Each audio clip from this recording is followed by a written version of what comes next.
que bom te encontrar de novo.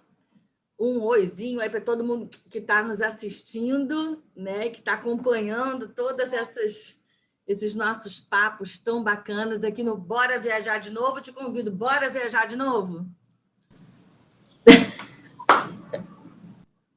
Muito bom, muito bom. Seguinte, como de praxe, deixei uma pergunta no ar, porque a gente tem falado de viagem, né? E dessas mudanças que a viagem traz. E mudar-se é uma grande mudança, mudar-se é uma grande mudança. Caí na redundância, ainda rimei. Mas mudar traz essa grande oportunidade do novo, né?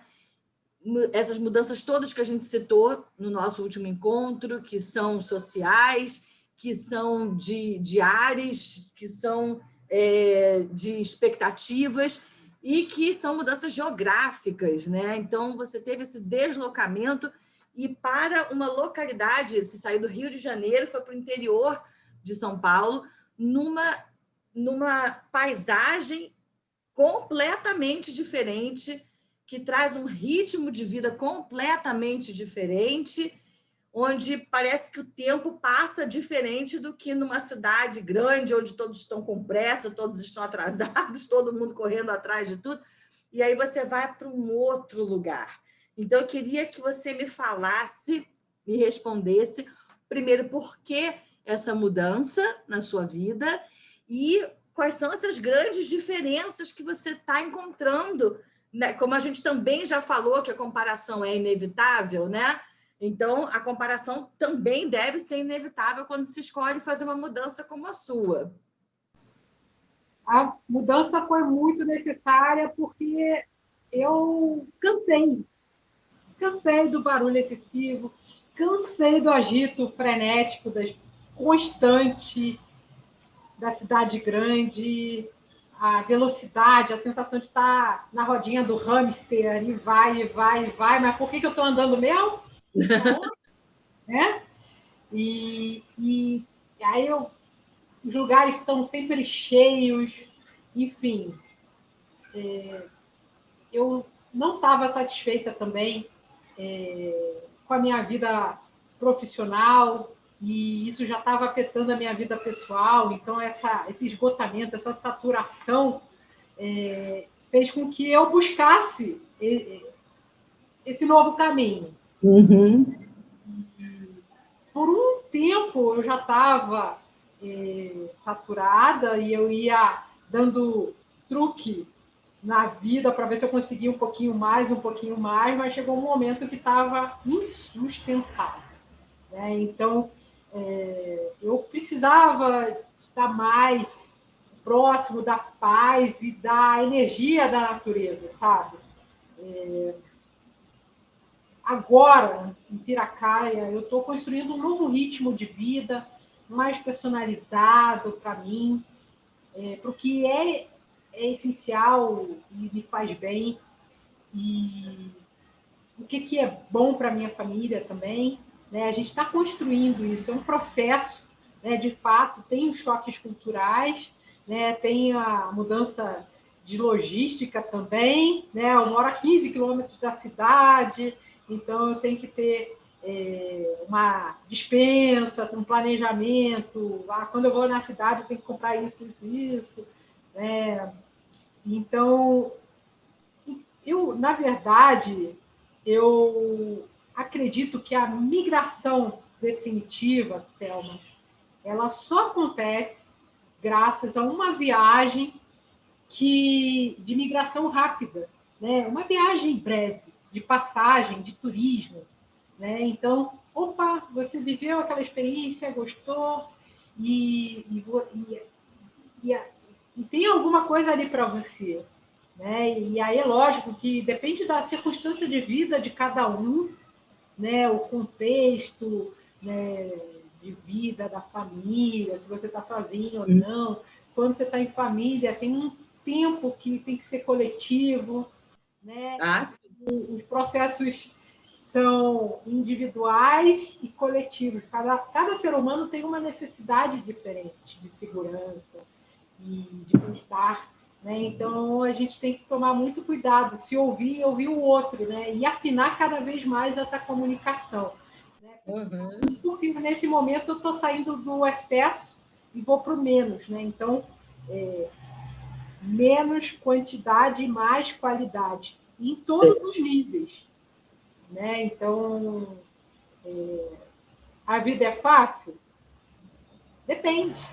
Né? Eu moro num lugar que eu planto as minhas verduras, os meus legumes, eu estou colhendo umas frutinhas também, e eu costumo dizer que é uma microfazenda que eu não paro de fazer. Né? São 1.100 metros quadrados que eu não paro de fazer coisa, né? Mas está em contato com a terra, com o meu alimento, com os passarinhos que estão ali todo dia, toda hora ali me fazendo companhia.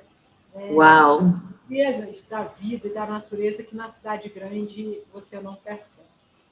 Fica mais difícil, com certeza. Isso é muito, muito importante, porque você está atendendo ao seu desejo, né? Isso falou mais calor, como você disse, você saiu de uma situação que estava insustentável e foi em busca daquilo que é sustentável, literalmente, né? Isso é o máximo. Eu vou te fazer uma pergunta agora, em função dessa experiência, de outras tantas, que eu cheguei a fazer em relação, em dois momentos da nossa conversa. Eu quis saber se o amor pelas viagens te levou para o turismo, né? E quis saber como é que trabalhar com o turismo te impactado nas suas viagens. Mas agora o que eu quero saber é o olhar para, agora não de volta para a atividade primeira amorosa, mas para a sua atividade profissional. Né? Então, como é que a sua primeiro foi, como é que a sua atividade profissional impactou naquilo que você ama fazer? E agora o contrário.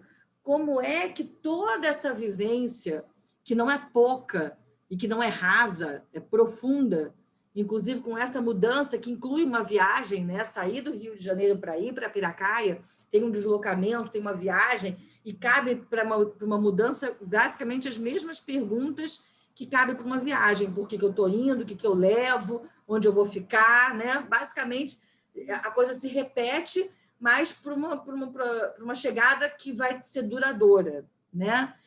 Então, as suas experiências são riquíssimas.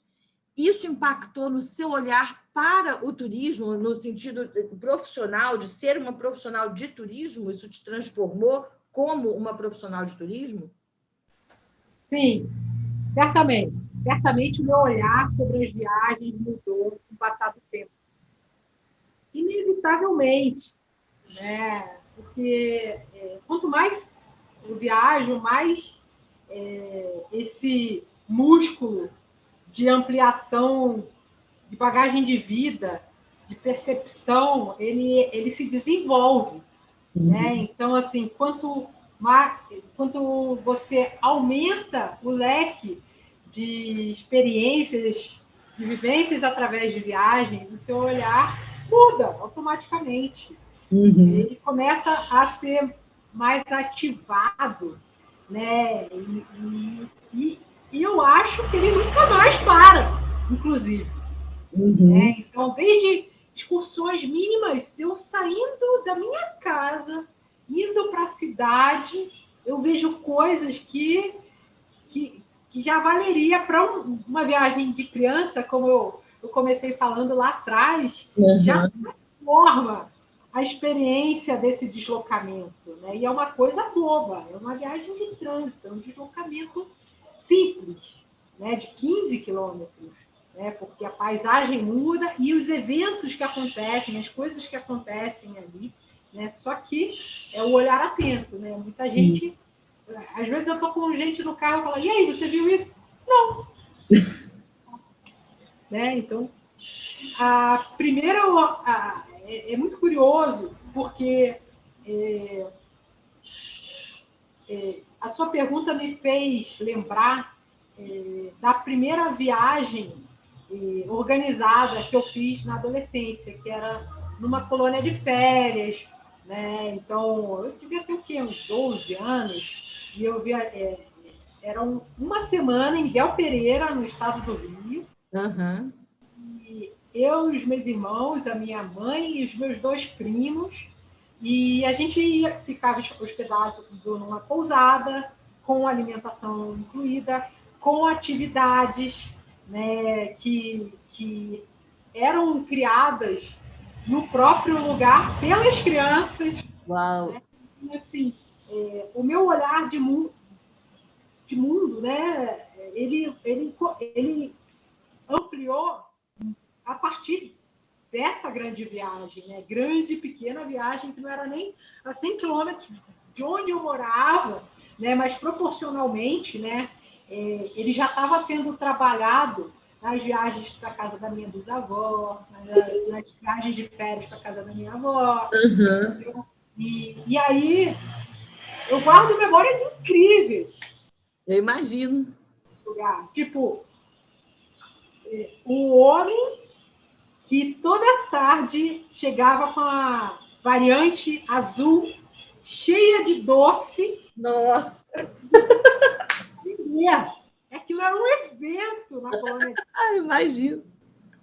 Entendeu? E assim, dizem, eu não sei se era verdade ou se não era, mas que ele tinha trabalhado na confeitaria Colombo, do Rio, né, que é uma confeitaria chiquérrima, aprendeu e mudou, e ele sobrevive com isso. Então, ele passava nas colônias de férias, nos lugares onde tinham crianças, que era o público-alvo dele, e ele vendia o peixe dele. Nossa, devia ser cada doce.